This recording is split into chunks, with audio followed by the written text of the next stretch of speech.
Byron confronts Chris Martin after exposing his affair at Coldplay concert. When Coldplay frontman Chris Martin jokingly called out a couple on the Jumbotron, no one expected it to spark a full-blown corporate scandal. In today's video, we dive deep into the viral cheating controversy involving astronomer CEO Andy Byron and his HR chief, Kristen Cabot, who were caught looking a little too cozy at a Coldplay concert. The twist? Both are married, but not to each other. After the internet went full detective, the clip exploded across social media, leading to massive backlash, a Coldplay public apology from Byron, and now, rumors that he's blaming Chris Martin for his very public downfall. Did Andy really confront Coldplay's team? Was Chris Martin in the wrong? And will Andy survive the fallout? It started with music. That's the part most people forget. A Coldplay concert, thousands of fans, a symphony of light and sound pulsing through San Francisco's Chase Center. It was a Friday night in June, the kind of night meant for escape. For some, it was just a concert. For others, a spiritual experience. For Andy Byron? It was supposed to be a night off. A night away from the endless investor calls, quarterly reports, and employee disputes. A break from the intensity of building a billion-dollar software empire. It was supposed to be harmless. Cathartic. Fun, but fate, or perhaps a Coldplay cameraman, had other plans. As the opening notes of A Sky Full of Stars rang out across the arena, and multicolored wristbands blinked in rhythm to the beat, one of the concert's trademark features lit up the Jumbotron, the Kiss Cam. A staple of live events, meant for a bit of light-hearted entertainment. Innocuous. Until it wasn't. A beam of light found its way through the crowd and landed on two smiling faces. A man in a sleek button-down. A woman in a red satin blouse. Their faces, for a moment, lit up with the joy of being caught on camera. She laughed, leaned into him. He smiled wide and rested his hand on her thigh. Then, as if perfectly timed to the swell of the music, they kissed. The crowd roared, but somewhere in the arena, someone stiffened. Paused. Watched more closely than the rest. It wasn't because of the kiss, it was because of the man in the kiss. They recognized him, and within 16 seconds, a Coldplay concert had become ground zero for one of the biggest corporate scandals of the year. The man on screen was Andy Byron, the billionaire CEO of Astronomer, a cloud software company quietly powering some of the world's most influential companies. The woman? Kristen Cabot, his company's head of human resources. They weren't married. Not to each other. And unfortunately for Andy, his actual wife, Megan Kerrigan Byron, was not in that stadium. But the internet? It was, and the internet doesn't forget. It began as a whisper. A single post on X, formerly Twitter, isn't that astronomer CEO on the Kiss Cam, with his HR exec? Then, within minutes, wait, isn't he married? That's definitely Kristen Cabot. She gave a keynote with him last month. Someone find his wife's Insta.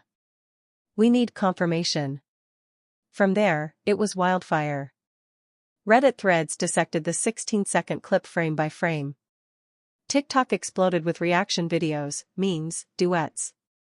By morning, #ColdplayCam was trending globally, and Andy Byron? He was waking up to a world that would never see him the same way again. But what makes this story more than a cautionary tale of tech CEOs and public scandal is the strange, unexpected villain, or hero, depending on who you ask, who found himself at the center of it all: Chris Martin, Coldplay's beloved frontman. Because when the camera cut to the couple that night, it wasn't just a silent moment. It came with a voice. Chris Martin, microphone in hand, playful and charismatic as always, chuckled mid-song and said into the mic, "You two look like you're married, or should be." And the crowd loved it, but not Andy Byron.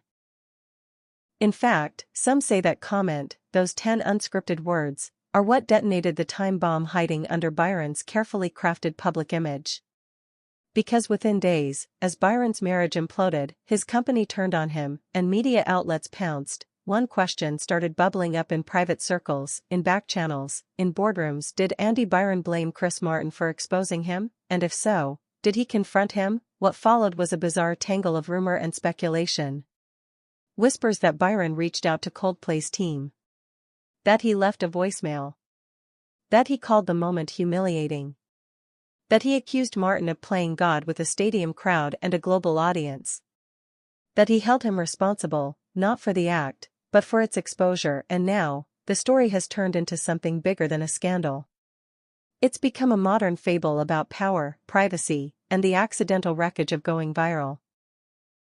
Because in 2025, sometimes all it takes to destroy a billionaire's life is a stadium spotlight and a well-timed joke. So in this exposé, we're going to break down everything, what really happened at that Coldplay concert, who Andy Byron and Kristen Cabot really are, why Chris Martin's comment might have been more significant than anyone realized, and most shockingly, what happened after the concert. Behind closed doors, we'll uncover how one casual night became a global spectacle. How a 16-second video became a marriage-ending, career-crushing tsunami.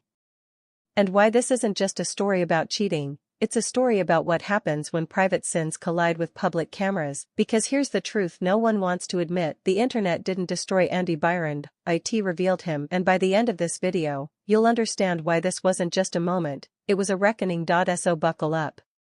Because it all starts with a kiss.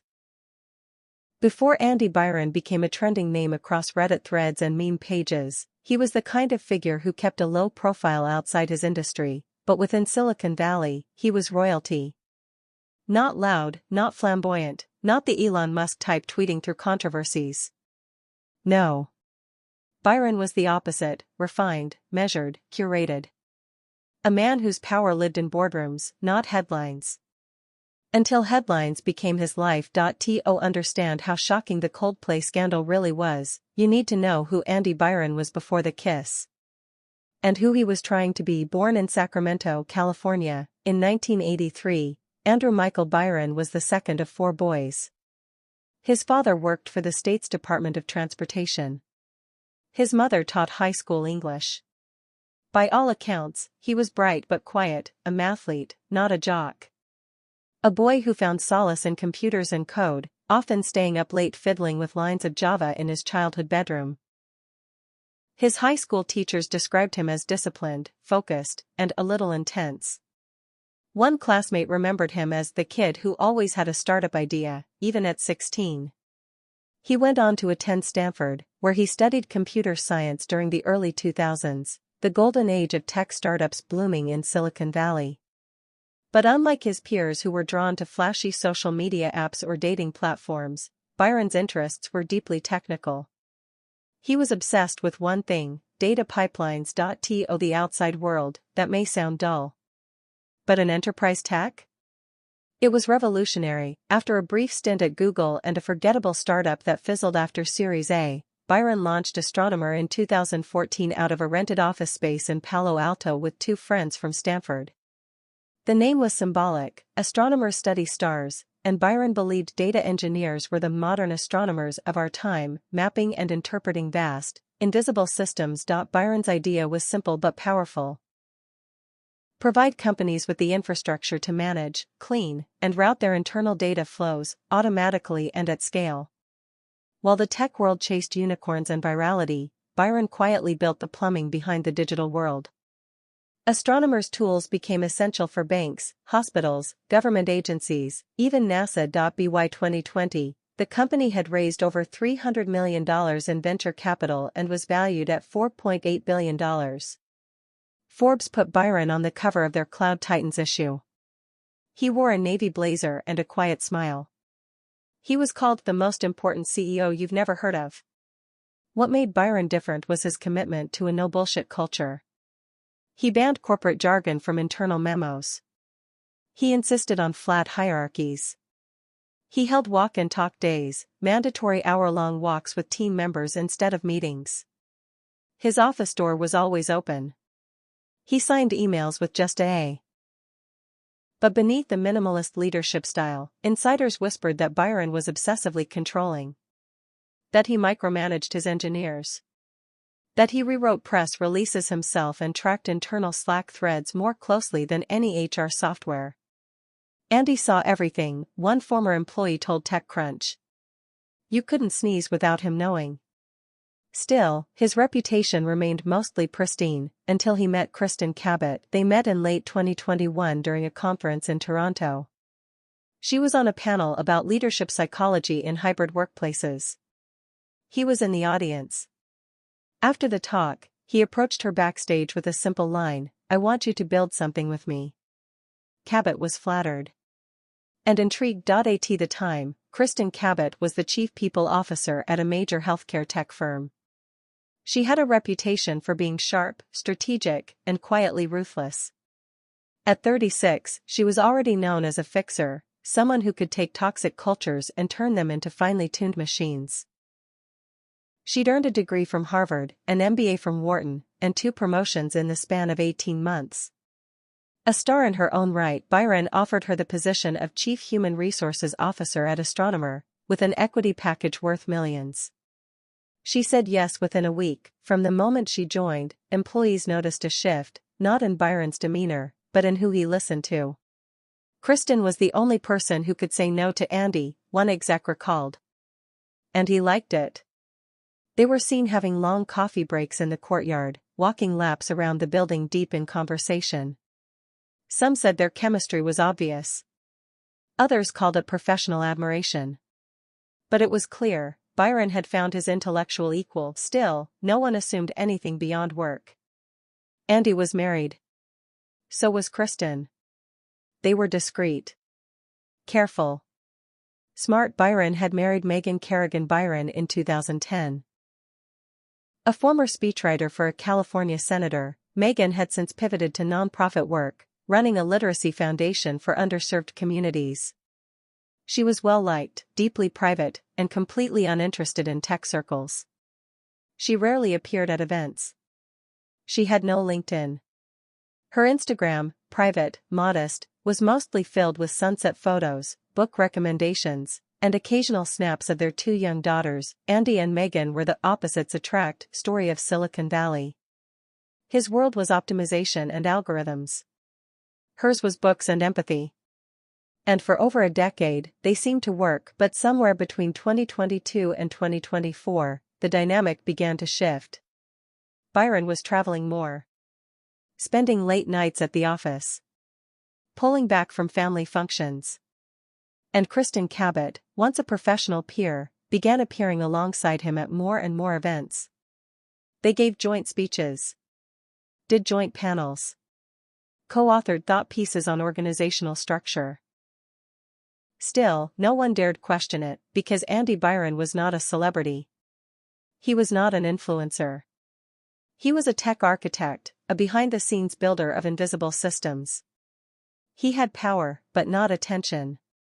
And for a long time, that worked in his favor until it didn't. Until one kiss, in the wrong place, at the wrong time, changed everything. Because here's what you need to understand, Andy Byron wasn't just caught in a compromising moment. He was caught out of character. The man who had built a brand on discipline, restraint, and structure had let his mask slip for 16 seconds, and it cost him everything he built. And if the rumors are true, that's why the fallout hit him harder than anyone expected, because it wasn't just betrayal or embarrassment, it was exposure. A glitch in the persona he had engineered for a decade. A man obsessed with control, undone by a camera he couldn't see, and that's why, some say, he didn't just blame himself. He blamed the moment. He blamed the man who pointed it out. He blamed Chris Martin, and what happened next is where this story takes a darker turn.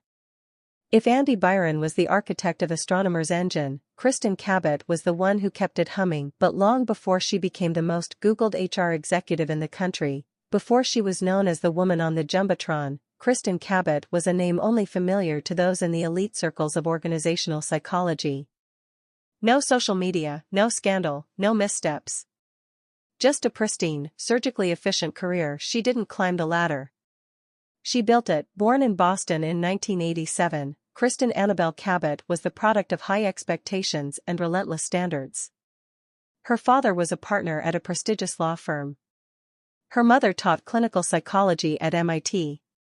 Kristen, an only child, grew up in a world of quiet pressure, where excellence wasn't celebrated, it was assumed.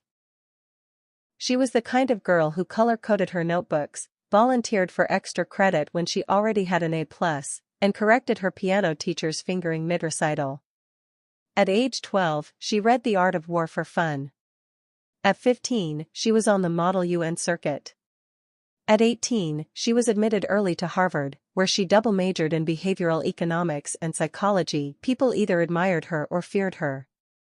Usually both. At Harvard, she became fascinated with corporate systems, the invisible rules of power, motivation, morale. While most students dreamed of starting companies or writing code, Kristen studied why people burn out. Why they quit. Why they stay. Her thesis?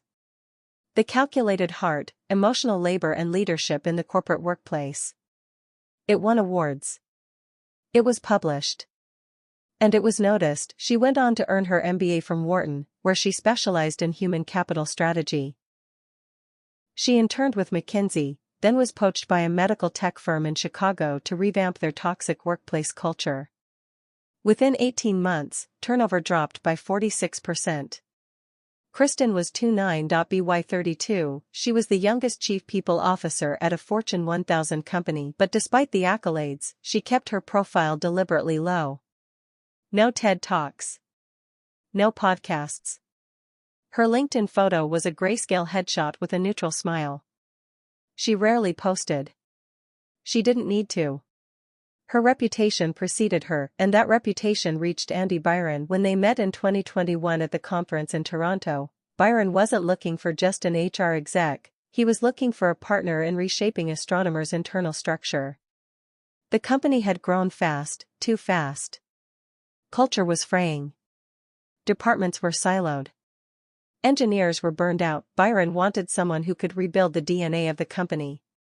Kristen delivered her pitch in one sentence: culture is just architecture with human variables. He hired her on the spot. At first, her presence was welcomed. She implemented no internal emails on weekends. She revamped the company's mentorship model. She introduced anonymous feedback cycles. Employee satisfaction soared. Turnover dropped. Even skeptics admitted she brought balance to Byron's intensity, but slowly, some began to notice her influence was more than professional. The dynamic between her and Byron shifted quickly. They weren't flirtatious. Never inappropriate. But they were in sync in a way that felt unnerving. Where Andy once made solo decisions, he began saying things like, "Kristen and I discussed this," or "Kristen's perspective convinced me otherwise." Executives who once had a direct line to Byron found themselves filtered through Cabot's suggestions. Kristen became a kind of gatekeeper, one executive assistant later shared anonymously. If you wanted Andy's attention, you had to go through her. The rumors were subtle at first. Whispers. Glances exchanged during all-hands meetings. Business trips that went unexplained. A champagne toast after a late-night product sprint. But nothing concrete. Nothing provable. And then came the Coldplay concert. There's a reason the clip went viral. It wasn't just the kiss. It was the comfort in the kiss. The ease. The familiarity. The way Kristen leaned in as though it were the most natural thing in the world. The way Andy smiled, softly, like this was just them. For many, it was the first time they'd seen Kristen in any context other than a quarterly strategy review or a polished PR blog. For a woman who had controlled her image so ruthlessly, the kiss was not just scandalous, it was personal, and that made the fallout even more brutal, because while Andy had a public legacy to unravel, investors, employees, a family, Kristen had something arguably more delicate, a professional identity built on discipline. Her role wasn't just about managing culture. It was about upholding ethics. She had enforced the company's sexual conduct policy. She had conducted investigations into inappropriate behavior. She had advised women on how to set boundaries with senior executives, and now she was the one on the screen. The backlash came hard and fast. Former employees called out the hypocrisy. Anonymous whistleblowers posted internal Slack screenshots where Kristen had publicly reprimanded an intern for unprofessional dress.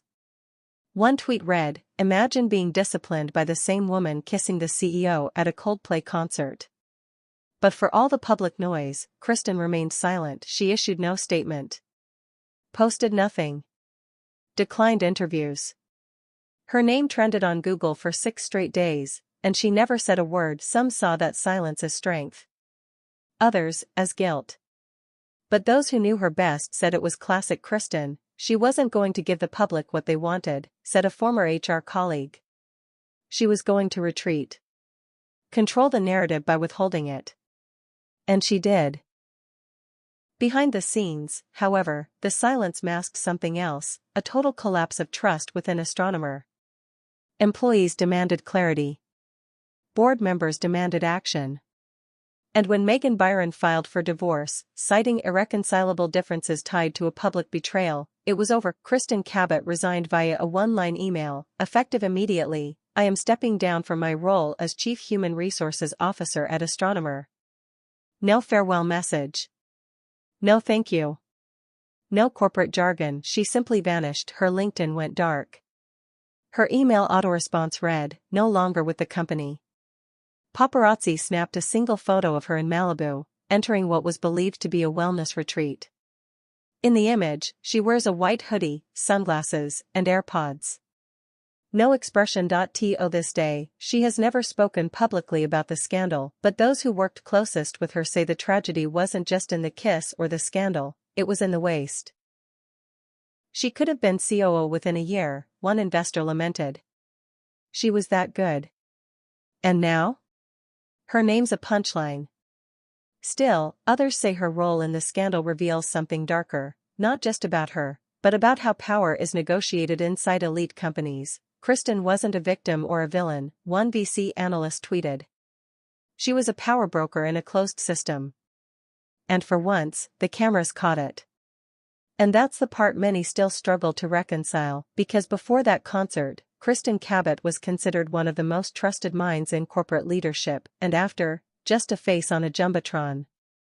There's something uniquely disarming about a Coldplay concert. Maybe it's the lights, hundreds of thousands of LED wristbands flickering in synchronized colors. Or maybe it's the music, soaring choruses that wash over you like waves, nostalgic and hopeful all at once. It's the kind of show designed to lower your guard. To remind you, even for just a night, that life is more than spreadsheets and calendars. It's about emotion. Feeling. Connection. That's what Andy Byron was chasing when he walked into San Francisco's Chase Center on the night of June 14. For the CEO of one of the fastest-growing tech companies in the world, time off was rare. But Coldplay was different. The band had soundtracked much of his early startup journey. Fix You had played in his headphones during red-eye flights between pitch meetings. Clocks was the first song he danced to with Megan at their wedding.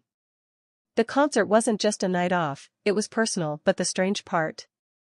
Megan wasn't with him. Instead, seated beside him in the exclusive VIP section under the stadium's northern arch, was Kristen Cabot. Officially, it was a team outing. Something to celebrate the close of a major enterprise deal with a Fortune 100 client. A few other executives had planned to attend but cancelled last minute. One was sick. One stuck in a flight delay. So it ended up just the two of them, Andy and Kristen. Unofficial. Unplanned. Unfiltered, they entered quietly, their seats cushioned and secluded. No screaming fans. No press. Just an open view of the stage, a dedicated server offering champagne, and the pulsing energy of nearly 19,000 people. To outsiders, they looked like any two concertgoers enjoying a Friday night, but cameras don't capture intentions. They capture moments. The show began with higher power, its synths bouncing off the rafters. The crowd erupted. Byron clapped softly, standing with the rhythm, clearly more observer than participant. Kristen, on the other hand, leaned into the experience. Laughing. Swaying. Mouthing lyrics like someone rediscovering youth. They weren't touching. Not yet. Halfway through the set, during a brief interlude between Viva La Vida and The Scientist, a large heart icon appeared on the jumbotron. The Kiss CAM. As the camera panned across couples. Some surprised, some ready, audiences cheered and laughed at each spontaneous kiss. It was tradition. A light moment between the heavier songs, but then the screen lingered, a little longer, on a pair of faces. Byron and Cabot. For a moment, neither reacted. You can see it in the clip, the slight pause, the realization hitting them simultaneously. And then, a decision. Kristen leaned in first, smiling. Andy followed. It was brief, soft, but undeniably intimate, and the crowd responded loudly. Then came the moment that changed everything. From center stage, guitar still strapped across his chest, Chris Martin let out a quick, unrehearsed chuckle into his microphone. "You two look like you're married, or should be." It was the kind of off-the-cuff joke performers make a dozen times a night. Playful, forgettable, except, it wasn't, because within seconds, the camera moved on, but the internet didn't. What no one knew, certainly not Martin, was that someone in the crowd had already recorded the kiss. Not the screen feed. The moment itself. A clean, stable, vertical shot video showing Kristen leaning into Andy. The way her fingers briefly grazed his chest. The way he pulled back afterward, hesitant. Then glanced toward the stage as Chris Martin said those now infamous words. The clip was only 16 seconds long, but it was enough. The video hit TikTok that night with the caption, "Yo, this man just kissed his HR exec at Coldplay," and Chris Martin called them married. Loudly crying face, loudly crying face, loudly crying face. The algorithm did the rest. By morning, the clip had over 3 million views. By Sunday afternoon, it had crossed 17 million. Comments flooded in. Bro's about to lose his job and his wife. Tell me you're cheating without telling me you're cheating. This is some Silicon Valley soap opera *T. But the most viral comment of all, Chris Martin really exposed an affair with one joke. And just like that, the narrative was born. Back in the stadium, though, the night continued like normal, for a while. After the kiss cam segment ended, Kristen leaned over and whispered something to Andy. He nodded, laughed softly, then turned away to sip his drink. She placed a hand on his knee. His eyes scanned the crowd, already uneasy. One witness, seated 2 rows back, later said, they didn't seem embarrassed. It was like they didn't realize the moment was big. Not yet. That would change within the hour. By the end of the concert, as confetti cannons blasted and yellow closed the show, Andy's phone had already begun buzzing. Notifications. Messages. A cryptic email from Astronomer's legal department flagged public optics risk. A missed call from Megan. Kristen's face, as captured by one bystander outside the exit gate, was suddenly tight. Alert. Her hand no longer touched Andy's. She walked ahead of him. Quickly, neither gave interviews that night, but backstage, sources say Andy pulled aside a Coldplay liaison. We don't know what he said.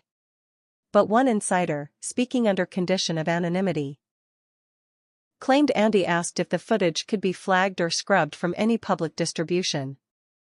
The answer, predictably, was no. Coldplay's shows were heavily documented.